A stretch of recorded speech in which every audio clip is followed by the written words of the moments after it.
আসসালামু আলাইকুম। আপনার উপর শান্তি বর্ষিত হোক। প্রিয় সত্যান্বেষী, খতমে জামালির সত্য ও সুন্দরের ভুবনে স্বাগতম। আসলে জীবনকে সুন্দর করার জন্য প্রয়োজন কোরআনের জ্ঞান।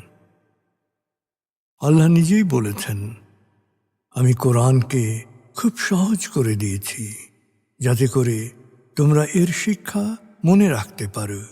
হে মানুষ, তুমি কি এর শিক্ষা হৃদয়ে ধারণ করবে না? সূরা কামারের 17, 22, 32 ও 40 নম্বর আয়াতে 4 বার আল্লাহ এই একই কথা বলেছেন। আসুন আমরা কোরআনের শিক্ষাকে হৃদয়ে ধারণ করার জন্যে পুরোপুরি মনোনিবেশ করি। আর এ প্রয়াসে আমি শহীদ আল বুখারী মহাজাতক আপনার সাথে রয়েছি। হালকাভাবে চোখ বন্ধ করুন, নাক দিয়ে লম্বা দম নিন, ধীরে ধীরে মুখ দিয়ে দম ছাড়ুন।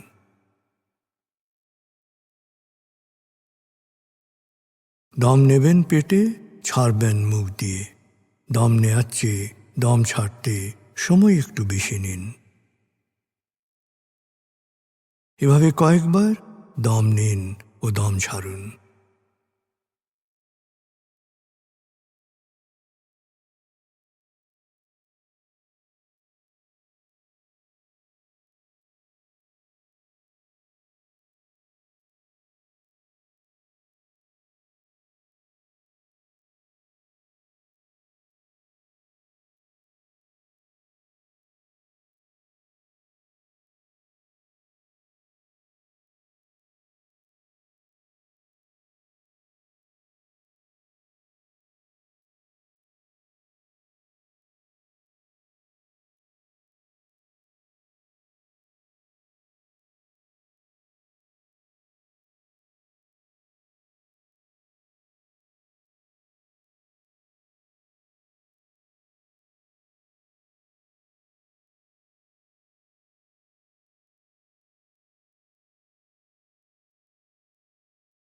এবার দম স্বাভাবিক হতে দিন।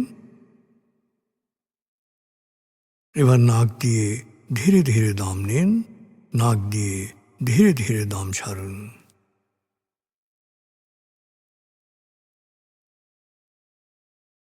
এভাবে কয়েকবার দম নিন, দম ছাড়ুন।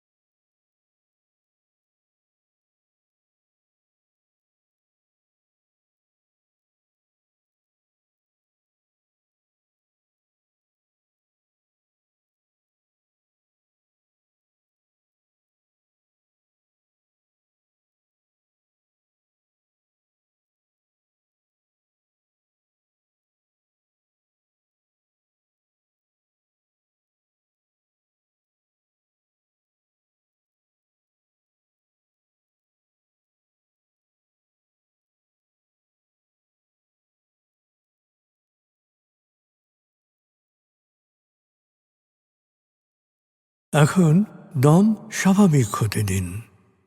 আপনি শুধু দম খেয়াল করুন।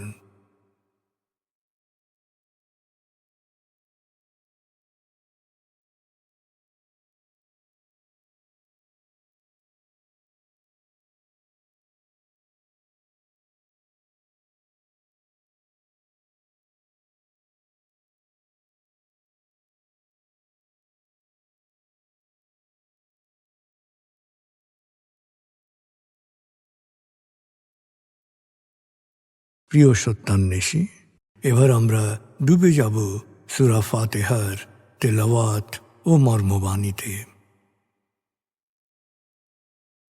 1. সূরা ফাতিহা। أعوذ بالله من الشيطان الرجيم. بسم الله الرحمن الرحيم. الحمد لله رب العالمين. الرحمن الرحيم مالك يوم الدين إياك نعبد وإياك نستعين اهدنا الصراط المستقيم صراط الذين أنعمت عليهم غير المغضوب عليهم ولا الضالين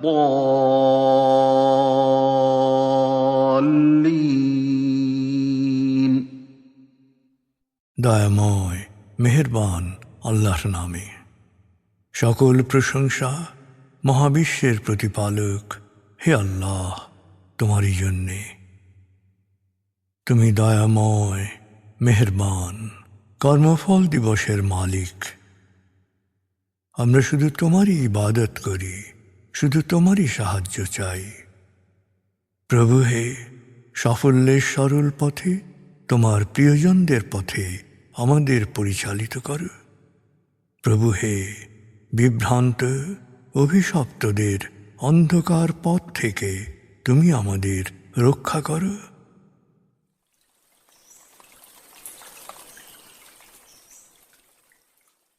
ভাব ৫৫। প্রিয় সত্যান্বেষী, ভাব ৫৪ আয়াতগুচ্ছে আমরা শুনেছি পাপাচারীর পরিণতি। ভাব ৫৫ আমরা শুনব সূরা নিসা ১১৬ থেকে ১৩০ আয়াতের তেলাওয়াত ও মর্মমানী। এ আয়াতগুচ্ছে সৎকর্ম এবং স্ত্রীর সাথে আচরণ নিয়ে আলোকপাত করা হয়েছে। ৪ সূরা নিসা। بسم الله الرحمن الرحيم إن الله لا يغفر أن يشرك به ويغفر ما دون ذلك لمن يشاء ومن يشرك بالله فقد ضل ضلالا بعيدا إن يدعون من دونه إلا إناثا وإن يدعون إلا شيطانا مريدا لعنه الله وقال لأتخذن من عبادك نصيبا مفروضا ولأضلنهم ولأمنينهم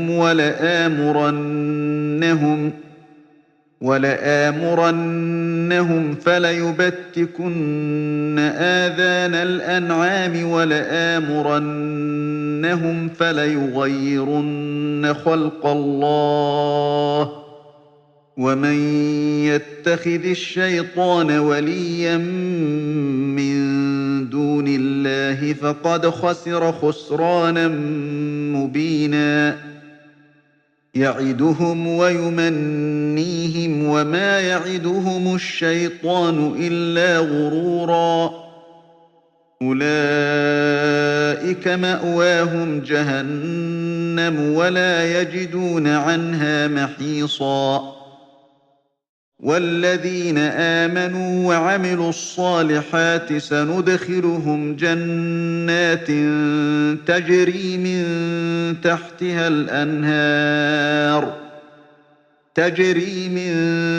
تحتها الأنهار خالدين فيها أبدا وعد الله حقا ومن أصدق من الله قيلا ليس بأمانيكم ولا أماني أهل الكتاب من يعمل سوءا يجز به ولا يجد له من دون الله وليا ولا نصيرا ومن يعمل من الصالحات من ذكر أو أنثى وهو مؤمن فأولئك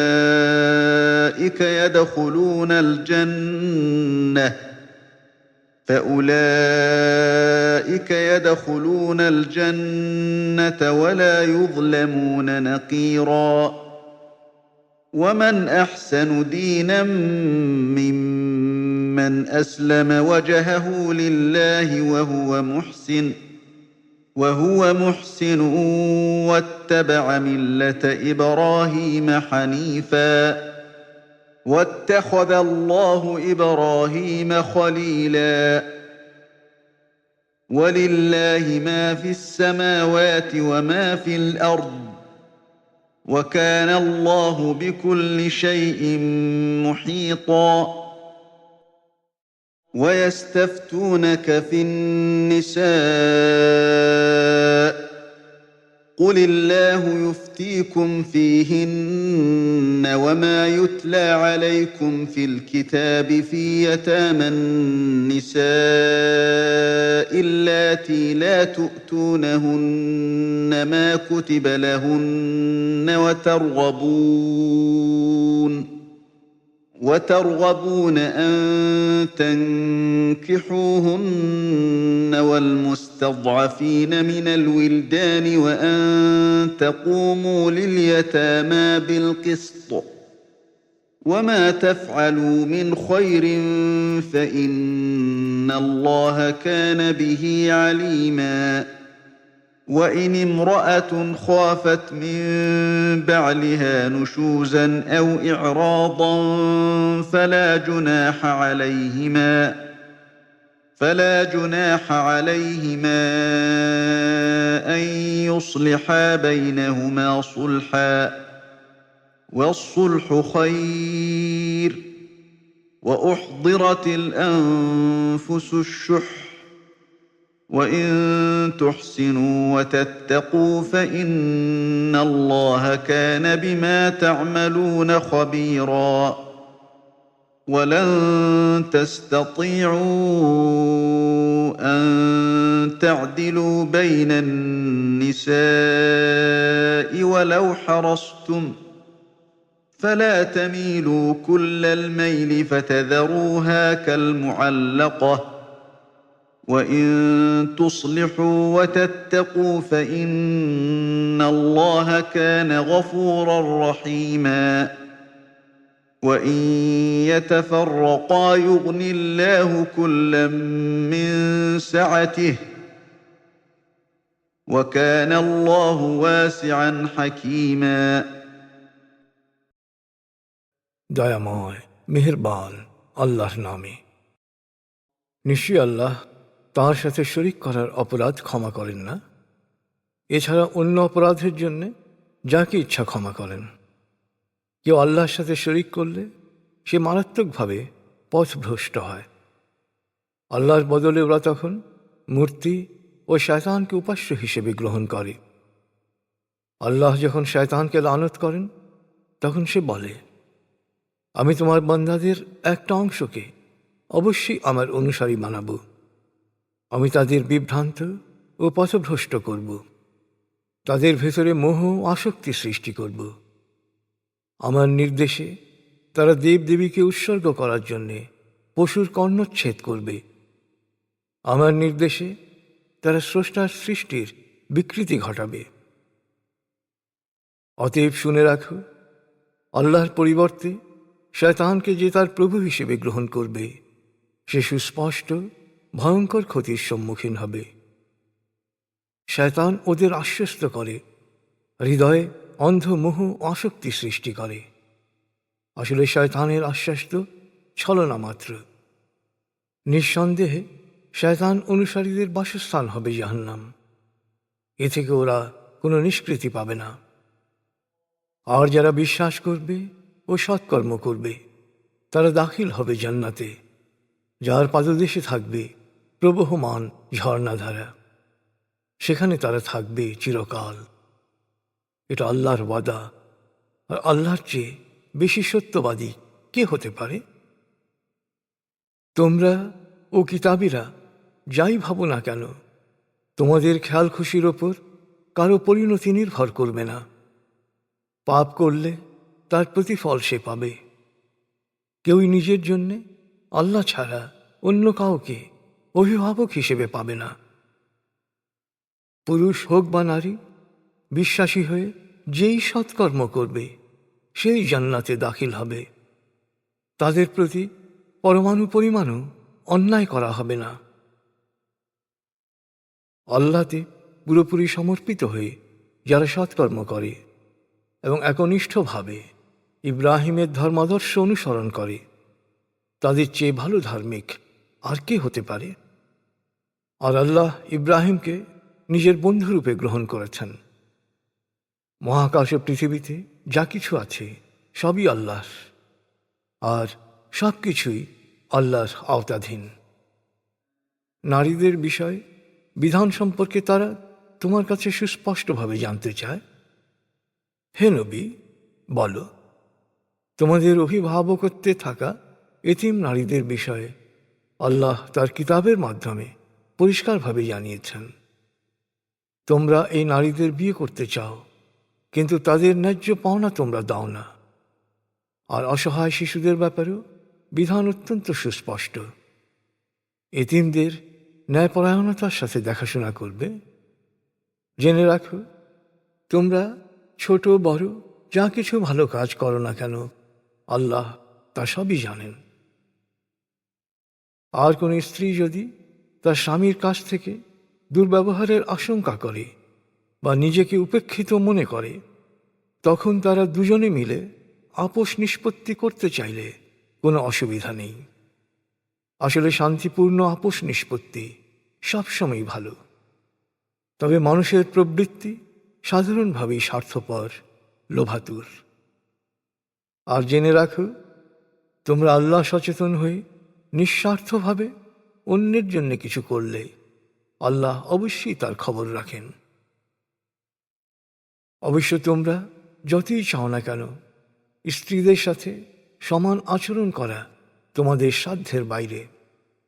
কিন্তু একজনকে উপেক্ষা করে অন্যের দিকে পুরোপুরি ঝুঁকে পড়ো না, যাতে কারো এটা মনে না হয় যে তার কোনো স্বামীই নেই। আর যদি তোমরা নিজেদের ভুল সংশোধন করে নাও এবং আল্লাহ সচেতন থাকো, তবে নিশ্চয়ই আল্লাহ অতীব ক্ষমাশীল, পরম দয়ালু। আর স্বামী স্ত্রী যদি সঙ্গত কারণে পরস্পর থেকে বিচ্ছিন্ন হয়ে যায়, তবে আল্লাহ তার প্রাচুর্য দ্বারা প্রত্যেককেই অপরের মুখাপেক্ষিতা থেকে রেহাই দেবেন, প্রত্যেককে অভাবমুক্ত করবেন। আল্লাহ অসীম প্রাচুর্যবান, প্রজ্ঞাময়।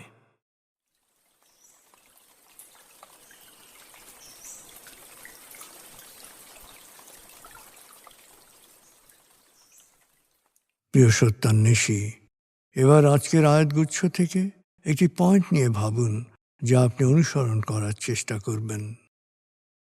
ভাবনাটা হতে পারে কিভাবে সৎকর্মে আরও নিজেকে যুক্ত করবেন এবং অন্যায় কাজ বা আচরণ থেকে বিরত থাকবেন।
প্রিয় সত্যান্বেষী, কোরআনের মূল শিক্ষা শুকরিয়া ও দোয়া। প্রভু আপনাকে যা দিয়েছেন সেই জন্যে বারবার কৃতজ্ঞতা প্রকাশ করুন, তাকে হৃদয়ের গভীরে স্মরণ করুন।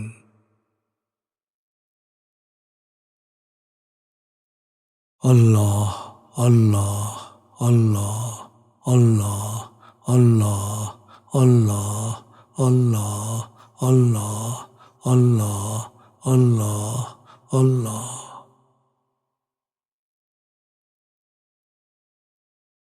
আস্তাগফিরুল্লাহ আস্তাগফিরুল্লাহ আস্তাগফিরুল্লাহ আস্তাগফিরুল্লাহ আস্তাগফিরুল্লাহ আস্তাগফিরুল্লাহ আস্তাগফিরুল্লাহ আস্তাগফিরুল্লাহ আস্তাগফিরুল্লাহ আস্তাগফিরুল্লাহ আস্তাগফিরুল্লাহ।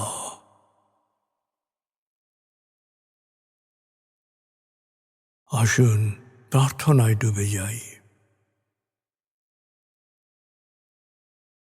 হে আমাদের প্রতিপালক, আমাদের ইহকাল ও পরকালের কল্যাণ দান করো। আগুনের শাস্তি থেকে তুমি আমাদের রক্ষা করো। হে আল্লাহ, পানাহ দাও ভয় ভীতি আতঙ্ক থেকে, অশান্তির আগুন থেকে, অস্থিরতা হতাশা পেরেশানি থেকে, দুঃখ কষ্ট থেকে, ঋণ ও কুফরি থেকে, অভাব আসক্তি ও নেতিবাচকতা থেকে।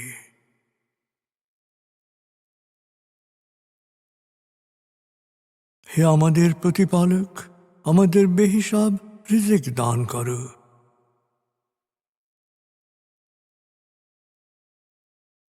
হে নিরাময়কারী, আমাকে পরিপূর্ণ নিরাময় ও সুস্বাস্থ্য দান করো।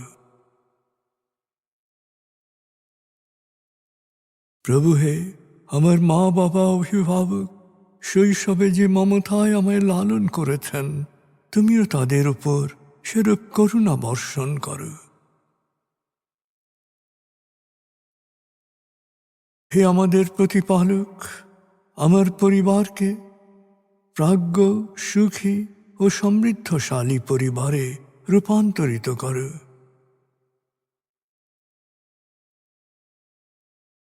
হে করুণাময়, আমাদের কোয়ান্টাম ফাউন্ডেশনকে, আমাদের সংঘকে তুমি কবুল করো। সংঘের প্রতিটি কাজে প্রবৃদ্ধি দান করো। সংঘের সবার উপর তোমার রহমত ও করুণা বর্ষণ করো।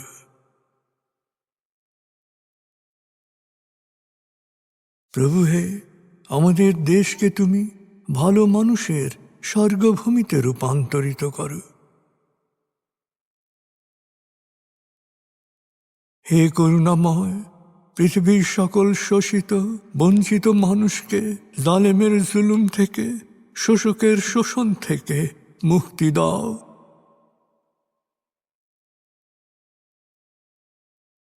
প্রভু হে, ভালো ভাবা, ভালো বলা, ভালো করা ও ভালো থাকার অফুরন্ত শক্তি আমাকে দাও। আমি যেন সব সময় নিজের ও অন্যের যত্ন নিতে পারি। প্রভু হে, আমাকে বিশ্বাসী, সৎকর্মশীল, সংঘবদ্ধ মানুষ হিসেবে মৃত্যু দান করো।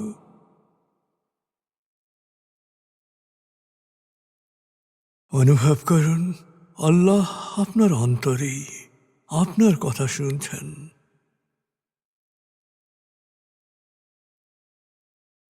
আল্লাহ আল্লাহ আল্লাহ আল্লাহ আল্লাহ বলতে বলতে মনের সকল আকুতি তাঁর কাছে পেশ করুন।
এবার মনে মনে বলুন, দয়াময় তুমি মহান, সর্বশক্তিমান, আমি তোমারই দাস, আমি তোমাতেই সমর্পিত। দয়াময় তুমি মহান, সর্বশক্তিমান, আমি তোমারই দাস, আমি তোমাতেই সমর্পিত। দয়াময় তুমি মহান, সর্বশক্তিমান, আমি তোমারই দাস, আমি তোমাতেই সমর্পিত।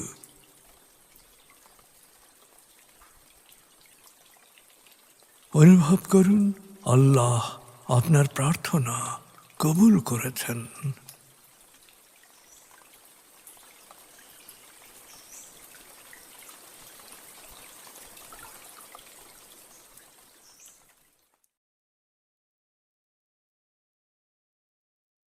এবার লম্বা দম নিন, 0 থেকে 7 গণনা করে স্বাভাবিক জাগ্রত অবস্থায় চলে আসুন। আপনার জীবন সুন্দর হোক, সফল হোক। খুদা হাফিজ। আসসালামু আলাইকুম। আপনার উপর শান্তি বর্ষিত হোক।